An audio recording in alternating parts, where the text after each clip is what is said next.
le temps d'échange peut désormais commencer. Donc, on a noté vos questions qui ont été posées dans le chat. Si vous en avez aussi que vous souhaitez poser de vive voix, bien voilà, la parole est à vous après nos deux présentations. Et merci de votre écoute.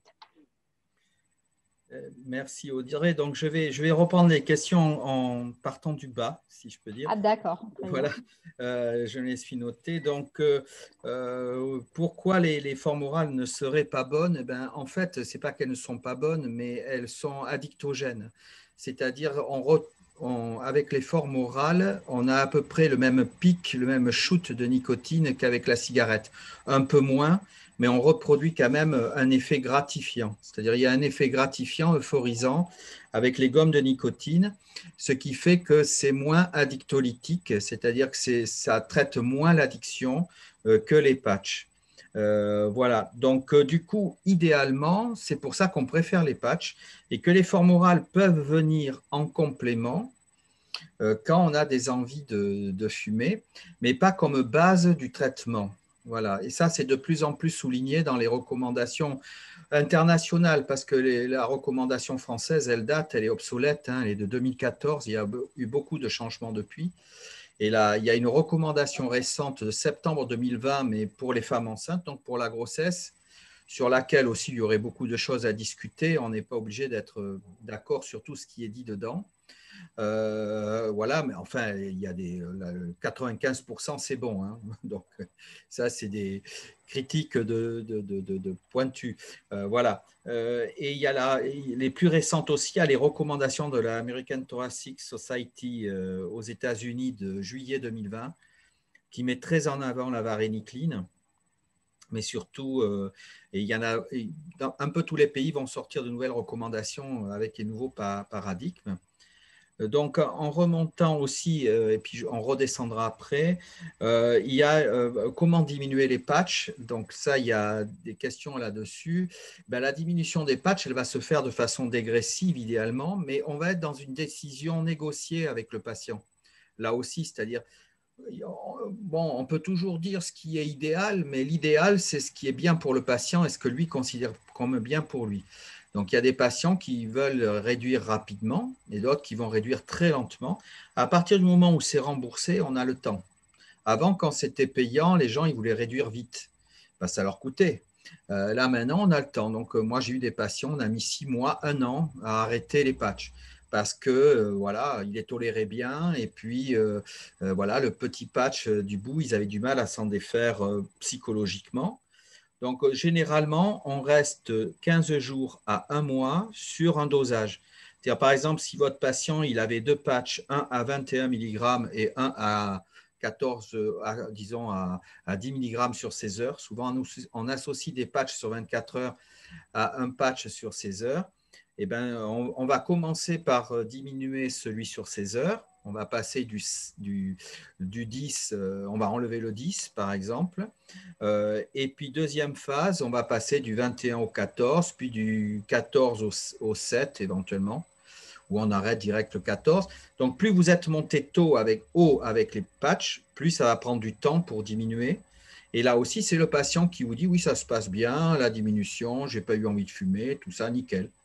En plus, vous avez des gens qui vont continuer à avoir envie de fumer, même à la bonne dose, enfin vous êtes au maximum, ils ont encore envie de fumer, ils ont des périodes de craving et ça peut durer très longtemps. Donc c'est pour ça on a tendance à les laisser longtemps sous patch. Voilà, on ne va pas arrêter de suite. Ensuite, une question sur le fait qu'on puisse couper les patchs. Alors, ça dépend des patchs, donc c'est un petit peu compliqué techniquement. Quand on interroge les laboratoires, ils vont vous dire non. En pratique, ce n'est pas interdit, mais c'était surtout du temps où les patchs n'étaient pas remboursés. Aujourd'hui, rien ne vous empêche de prescrire un patch moins dosé. Si à 21 mg, il est trop dosé, plutôt que de le couper, on va lui en prescrire à 14 mg, c'est remboursé. Donc, ça ne lui coûte rien. Pourquoi couper? Enfin, ça n'a plus tellement de sens de le couper aujourd'hui, si vous voulez, sur un plan pratique. Il y a une question qui n'a pas été posée, c'est sur les allergies aux patchs, enfin les intolérances, les gens qui vont se mettre des rougeurs, ça va gratter, ça peut vite devenir insupportable. Donc il faut essayer d'autres marques. Il faut nettoyer, après avoir enlevé le patch, on prend une douche en général. Et on va sécher, mais pas n'importe comment, et on peut mettre des produits aussi là où c'était irritant. Donc, demander conseil aux pharmaciens. C'est la bonne place des pharmaciens, justement, de conseiller une marque moins allergisante, de conseiller des pommades, des solutions pour se nettoyer. Là, le pharmacien est très bien à ce niveau-là, entre autres. Donc, ne pas hésiter à dire aux patients, appuyez-vous sur les conseils de votre pharmacien, qui du coup va être impliqué dans l'arrêt de tabac du patient. Voilà. Ensuite, il y a des tabacologues qui disent qu'on peut mettre des patchs sous la plante du pied. C'est moins allergisant, mais du coup, la couche cornée empêche le passage de la nicotine. Et donc, souvent, c'est moins efficace. Enfin, moi, j'ai essayé, je n'ai jamais été convaincu de cette solution. Donc, je ne la conseille pas trop. Donc, c'est à chacun un petit peu de voir, mais moi, j'y crois pas trop. Autre question, c'est les plateformes de soutien. C'est génial, les plateformes de soutien. Enfin, nous, on en gère une sur la page Facebook ou le réseau social du Mois sans tabac pour les fumeurs qui sont en train d'arrêter de fumer. Il y en a pas mal. Les réseaux sociaux s'impliquent de plus en plus dans l'arrêt du tabac. C'est très intéressant parce qu'il y a une communauté qui s'entraide. Moi, je donne souvent un exemple. J'avais une patiente, enfin, ce n'est pas une patiente, c'est sur le réseau social du Mois sans tabac, puisqu'on a fait plusieurs thèses dessus. Donc, j'ai lu les verbatims de ce qui se racontait. Il y en a une à 3 heures du matin, elle dit sur le réseau social, j'arrive pas à dormir, j'ai envie de fumer, c'est atroce, je sens que je vais m'en griller une. Et à ce moment-là, il y a 2 personnes à 3 heures du matin, hein, ils sont malades quand même les gens, 3 heures du matin, qui interagissent avec elle à 3 heures du matin, disant mais non, je ne sais plus quel pseudo elle avait, mais non, c'est trop dommage, ça fait 15 jours que tu as arrêté, voilà, va te boire un verre d'eau, un verre de lait, fais pipi et recouche-toi, quoi. Enfin, en gros. Et le lendemain matin à 9 heures, le même pseudo dit génial les amis, vous m'avez encouragé, je n'ai pas grillé une cigarette cette nuit, finalement j'ai pu dormir, ça va beaucoup mieux, etc. Donc vous pensez qu'il n'y aurait pas eu le réseau social pour cette personne, elle aurait craqué probablement. Donc les plateformes, les réseaux sociaux, tout ce qui est association de soutien entre pairs, tout ça, c'est très très bien. C'est très très bien et ça fait partie des processus. Alors bien sûr, ça ne suffit pas. C'est-à-dire il faut aussi avoir les traitements anti-craving. Ça peut suffire peut-être pour certains, hein, je ne dis pas, mais c'est plus dur en tout cas s'il n'y a pas un accompagnement autre. Mais du coup, pour ceux qui sont dans une démarche d'arrêt, ça peut être intéressant. Ensuite, le public qu'il y a sur ces réseaux sociaux n'est pas non plus n'importe qui. Ça ne va pas concerner tout le monde. Par exemple, si c'est Facebook, eh ben, nous, on voit sur Facebook, c'est 35, 45, en gros, le public. Du coup, sur Instagram, ça va être autre. Il faudrait TikTok, je ne sais pas pourquoi. Enfin, bon, bref. Donc, les réseaux sociaux, c'est assez complexe. Mais en tout cas, les groupes de soutien, c'est très, très bien. Ensuite, pour la dose, effectivement, chez la femme enceinte, on donne la dose adaptée. La recommandation de patch sur 16 heures, c'est selon l'AMM, c'est une prudence. Mais c'est le parapluie, voilà, ça n'a pas lieu d'être de façon… La femme enceinte, il faut lui donner la dose pour laquelle elle n'a pas envie de fumer aussi. Et souvent, chez la femme enceinte, on est petit bras. C'est-à-dire qu'on se dit, la femme enceinte, il faut lui donner le moins de médicaments. Et elles sont dans cet état d'esprit-là aussi. Souvent, les femmes enceintes, elles vont choisir des méthodes. Je ne dis pas qu'elles ne sont pas efficaces, mais elles sont plus difficilement efficaces et elles sont maîtrisées par moins de personnes. Moi, j'ai fait l'hypnose, j'ai fait de l'acupuncture. Je voyais beaucoup de femmes enceintes parce qu'elles ne voulaient pas prendre de patch, voilà, parce que c'était un médicament. Et moi, finalement, elles finissaient par avoir l'hypnose, parfois hypnose, acupuncture et patch. Jusqu'à ce qu'on arrive à arrêter, vous voyez. Et donc, voilà, on vient souvent de loin parce que la femme enceinte n'aime pas trop prendre de médicaments. Mais il ne faut pas hésiter, il n'y a aucun danger. Ensuite, sur les poumons, c'est vrai qu'il y a des gens qui sont tellement partisans de la cigarette électronique qu'ils ont tendance à dire qu'il n'y a aucune conséquence sur les poumons. Il est clair que les conséquences sont beaucoup moindres que la cigarette, mais quand on lit les recherches que font la Société européenne comme la Société française de pneumologie, il y a quand même des indices dans la littérature qui montrent que pour certains patients, pas pour tous, pour certaines personnes, il y a quand même des inconvénients à la cigarette électronique. Je pense notamment, bien sûr, aux asthmatiques, aux mucoviscidoses, aux BPCO. Or, beaucoup de PPCO passent à la cigarette électronique. Alors, c'est mieux que fumer, c'est sûr, c'est une réduction des risques quand même. Mais il y a quand même des inconvénients spécifiques à la cigarette électronique, semble-t-il, et surtout dans le do-it-yourself. Voilà. Donc, du coup, mais ça, c'est juste pour que vous soyez informés. C'est-à-dire, si on vous pose la question, c'est de dire, ouais, bon, vous surveillez. La cigarette électronique aussi, il y a un apprentissage. Hein. On ne fume pas une cigarette électronique comme on fume une cigarette. Donc, ça va avoir tendance à faire tousser au début. Et les gens peuvent penser que c'est nocif pour eux, alors qu'en fait, c'est parce qu'ils utilisent mal la cigarette électronique. Pour tirer sur une cigarette électronique, il ne faut pas respirer d'air en même temps qu'on aspire de la vape, si vous voulez. Ça fait tousser. Donc, il faut bien, bien fermer la bouche autour de l'embout. Et il y a une façon de fumer la cigarette électronique qui diminue considérablement l'envie de fumer, de tousser. Voilà, donc il y a aussi des questions. Alors, on a un tutoriel en ligne sur la cigarette électronique qui date d'il y a 3-4 ans, donc il est déjà un peu, enfin, il serait actualisé. Disons qu'on peut faire 2 heures de formation sur la cigarette électronique aussi. Du coup, on va se le mettre dans les tuyaux pour des webinaires sur la cigarette électronique. Probablement, il y a de quoi faire aussi. Ensuite, il n'y a pas eu de question, mais une notion très importante, c'était à propos des plateformes de soutien. Ce qui est très, très important, c'est que nos discours en tant que soignants et même en tant qu'anciens patients qui ont arrêté de fumer soient cohérents. C'est-à-dire, plus on va avoir des gens qui disent « ouais, il vaut mieux arrêter sans médicaments », d'autres qui disent « ouais, il ne faut pas mettre de patch », d'autres qui vont dire « ouais, il ne faut pas fumer sur le patch », etc. On a des discours qui sont souvent divergents de l'un à l'autre et c'est ce qui pose difficulté aux fumeurs. Il faut vraiment que tout le monde dise les mêmes discours qui sont les discours les plus pertinents avec les données actuelles. Donc, il faut qu'on soit tous d'accord sur le fait que, que l'on peut associer plusieurs patchs, qu'on peut fumer sur le patch, que tout est mieux que fumer, que, enfin, etc. etc. Enfin, la varénicline n'est pas dangereuse. C'est un médicament qui peut être utilisé en toute confiance, qui a des limites, mais qu'il faut connaître, bon, etc. Donc, je pense qu'il est important qu'on ait tous des discours cohérents et qu'on ne se tire pas dans les pattes et qu'il y ait voilà, qu'on ait une communauté de professionnels ayant les connaissances identiques et conseillant de façon pertinente et concordante nos patients. Ça, c'est très, très important pour leur confiance. Il faut qu'ils aient confiance. Ensuite, eux peuvent avoir leur propre représentation avec lesquelles on va travailler. Hein, c'est pas… Voilà. Philippe, on avait également 2 petites questions à la fin. Je ne sais pas si tu les as vues, qui sont arrivées après ton intervention sur les spécificités avec l'usage de la chicha. Oui. Et alors, si je reprends la question, y a-t-il des spécificités avec l'usage de la chicha où on prend les patients en charge de la même façon que les tabagiques, sachant que les composants ne sont pas tout à fait les mêmes? Oui, mais faute de mieux, on fait pareil. C'est-à-dire qu'il y a en effet des subtilités et que finalement, d'abord, ça va concerner une part, voilà, c'est une minorité de patients malgré tout, bon, même si elle est conséquente. Hein.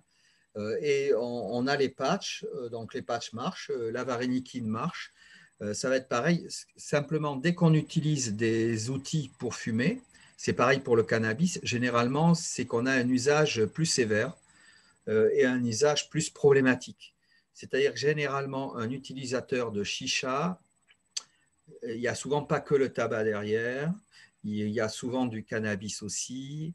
Et c'est un public particulier qui va chercher un usage particulier avec souvent une convivialité qui est différente. C'est un paradigme de fonctionnement qui est un peu à part, donc qui justifie qu'on s'y attarde, même si on n'est pas spécialiste du truc, c'est-à-dire demander à la personne ce qu'elle en cherche, comment ça se passe, qu'elle nous explique comment elle fait, etc.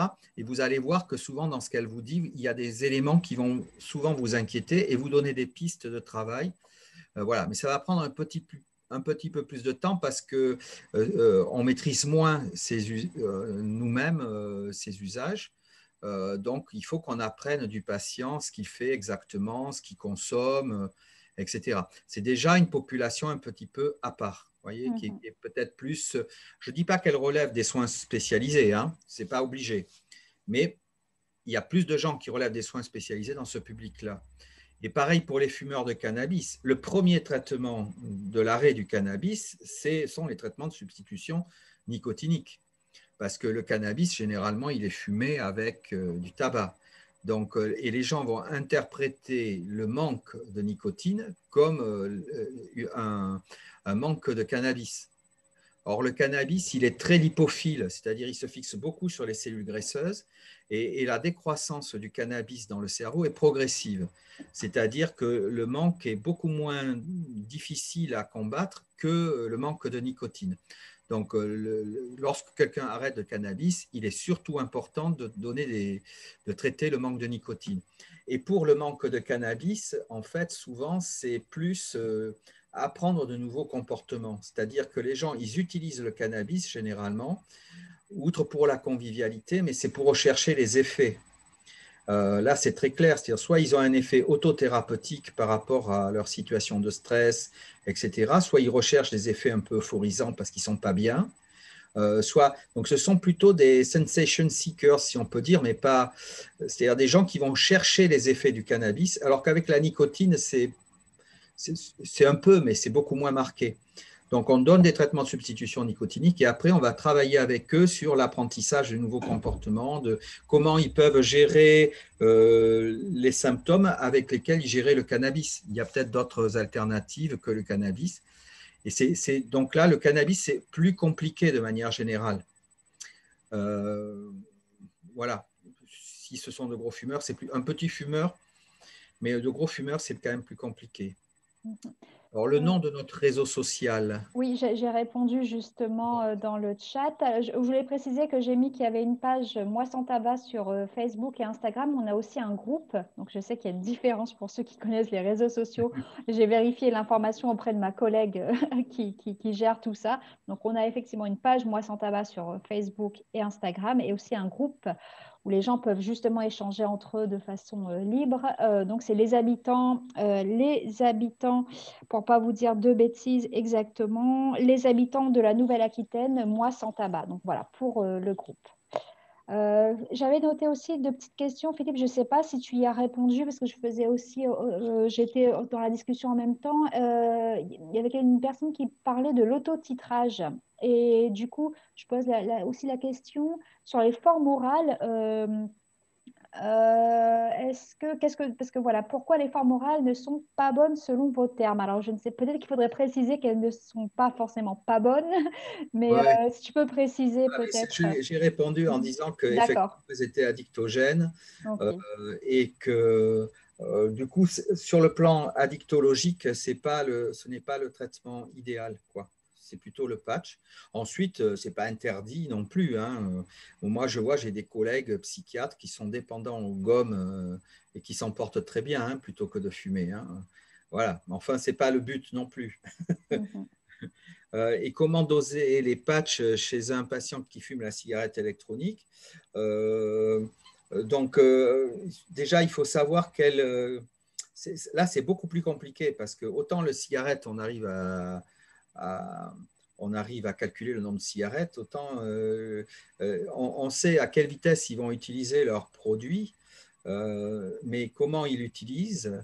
C'est-à-dire, il y en a qui vont fumer beaucoup peu de fois dans la journée. Il y en a qui tirent une taffe de temps en temps. Enfin, la façon de fumer, voilà. Et ce qu'il faut savoir, c'est que généralement, avec les anciennes cigarettes électroniques, on est largement sous-dosé par rapport aux cigarettes, malgré tout, en nicotine, hein. Ils sont sous-dosés. C'est-à-dire que les doses maximales que l'on peut utiliser en France au niveau de la cigarette électronique sont inférieures à celles qu'on peut utiliser dans d'autres pays, notamment les États-Unis. Par contre, ceux qui utilisent les pods et les modes pods, style la Joule, c'est-à-dire ces sortes de cigarettes électroniques qui ressemblent à des clés USB, par exemple, et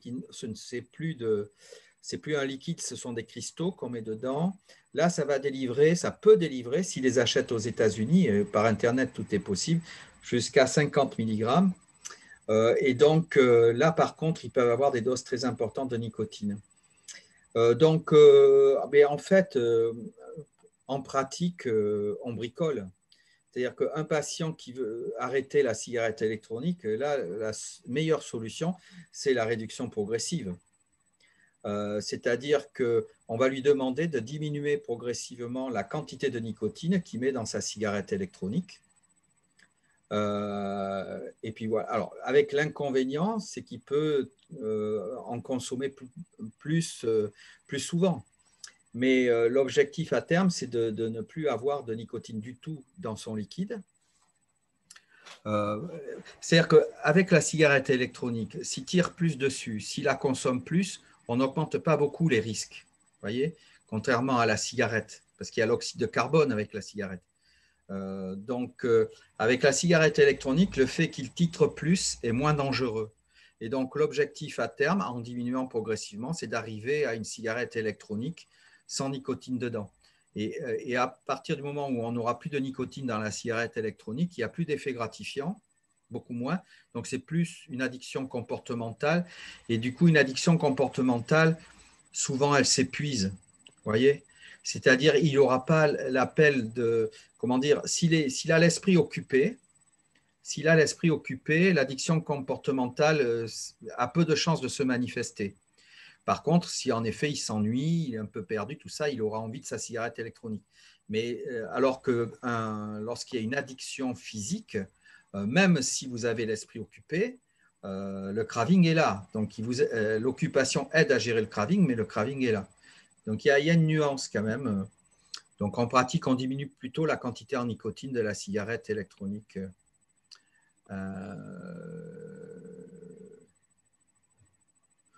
Voilà. Est-ce que j'ai oublié des questions? Oui, alors si je les reprends, l'autotitrage, on en a parlé ou pas? Parce que je regarde. Autotitrage. Oui. Mais alors, qu'est-ce que vous entendez par autotitrage? Ouais, je n'ai pas d'autres informations. Non, mais la personne qui a posé la Oui, question. oui. Oui, oui, tout à fait, oui, c'est mieux. Parce que l'autotitration, c'est en fait, moi je l'entends comme quelqu'un qui, par exemple, il va fumer moins de cigarettes que d'habitude, mais du coup, il va plus tirer dessus pour faire sa même dose de nicotine. C'est très facile, c'est-à-dire vous pouvez passer de 20 cigarettes à 10 cigarettes et avoir la même dose de nicotine. Il suffit de tirer plus fort dessus, d'augmenter la chaleur de combustion et vous allez avoir une plus grande dose de nicotine et un shoot de nicotine qui vous est délivré à la même hauteur, si vous voulez, tout en fumant moins.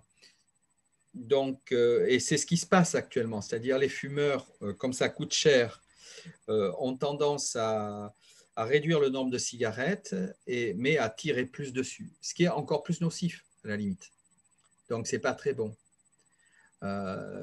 D'ailleurs, ça me fait penser à un calcul qui a été fait pour le coût de la cigarette. C'est-à-dire que si on voulait que les ventes de cigarettes en taxes permettent de couvrir rien que les problèmes sanitaires des fumeurs, c'est-à-dire si on voulait que tous les soins de santé donnés aux fumeurs pour les pathologies en lien avec le tabac soient couverts par la taxe sur le tabac, il faudrait vendre les paquets de cigarettes 45 € actuellement au lieu de 10 €. C'est-à-dire qu'actuellement, le service public, enfin, paye essentiellement l'assurance maladie, les soins apportés aux fumeurs pour les maladies liées au tabac. C'est pas la vente des cigarettes ne compense pas du tout les soins de santé nécessaires. Voilà, c'est ça. Donc oui, parce que pour nous, ça paraît évident parce qu'on a l'habitude, mais c'est vrai que ce n'est pas un terme forcément utilisé couramment. Donc c'est vrai, on a tendance à titrer plus tirer plus sur la cigarette. Voilà. Et c'est pour ça que les questions du Fagerström, le questionnaire de départ, on les a un peu modifiées. Hein. C'est pas validé dans la littérature, ça, mais c'est sur le plan pratique. D'ailleurs, je vous ai dit que les testeurs de CO, c'est pas forcément, c'est pas que c'est mauvais les testeurs de CO, c'est très intéressant. Il faut savoir les utiliser et puis les placer dans l'entretien motivationnel. Donc, je dis pas que c'est inutile. Ce que je veux dire, c'est que ce n'est pas indispensable pour faire du sevrage du tabac. On peut très bien s'en passer. Moi, je l'utilisais par exemple dans la structure où je travaillais, mais à mon cabinet où je faisais beaucoup de sevrage tabac, je n'utilisais pas de testeur de CO et ça marchait aussi bien. Les patients avaient d'aussi bons résultats. Ça dépend comment vous l'intégrez dans votre pratique. Ça peut être utile. Je pense par exemple aux infirmières azalées qui ont l'habitude de faire de l'éducation thérapeutique. Le fait d'avoir un testeur de CO, elles sont outillées. pour intégrer ça dans leur pratique, parce qu'elles ont les modalités d'intervention qui vont avec. Alors qu'un médecin généraliste, vous lui donnez un testeur de CO, et souvent aussi des sages-femmes, on leur met un testeur de CO sans leur apprendre comment l'intégrer dans la relation soignante, si vous voulez, pour que ça reste motivationnel. Alors, donner un outil comme ça technique sans savoir comment le placer dans la relation, c'est contre-productif souvent. C'est-à-dire on va culpabiliser la femme, on va, sans le faire exprès, avec plein de bienveillance, ce n'est pas ce que je veux dire. Hein. Mais du coup, voilà, je pense que le testeur de CO, c'est bien si on maîtrise quelque chose de l'ordre de l'éducation thérapeutique, de l'entretien motivationnel. Voilà. Si on n'est pas suffisamment à l'aise avec ces outils d'intervention, il vaut mieux pas utiliser un testeur de CO parce que moi, j'ai vu beaucoup de dégâts avec des femmes culpabilisées, voilà, etc. Donc, il vaut mieux être… voilà. Et ça suppose, ça prend du temps. Ça prend du temps. On dit que ça prend du temps. Si on utilise un testeur de CO, ça va nous demander du temps pour travailler ça avec la personne. Très bien. Pour le replay, je vois qu'il y a des questions. Est-ce qu'il y aura un replay? Oui, donc on a enregistré. La première partie est la même sur toutes les sessions de formation. On a l'habitude de laisser surtout la partie d'échange questions-réponses qui est spécifique à chaque mois. Et puis, de toute façon, je vous mettrai les liens justement pour réécouter soit la première partie, soit le temps d'échange questions-réponses que l'on aura vu aujourd'hui. Voilà. Il y a peut-être, Ingrid, là, elle dit que la définition de l'autotitrage selon Robert Molinard, peut-être qu'elle pourrait nous la donner, voir si elle trouve une définition plus adéquate. Parce que peut-être que je n'ai pas donné… Peut-être qu'elle ne s'en souvient plus. Parce que je sais que Robert, effectivement, il m'avait parlé, dans une réunion, il avait parlé de l'autotitrage d'une façon intéressante, mais je ne me souviens plus comment il le présentait. Est-ce que vous souhaitez prendre la parole peut-être?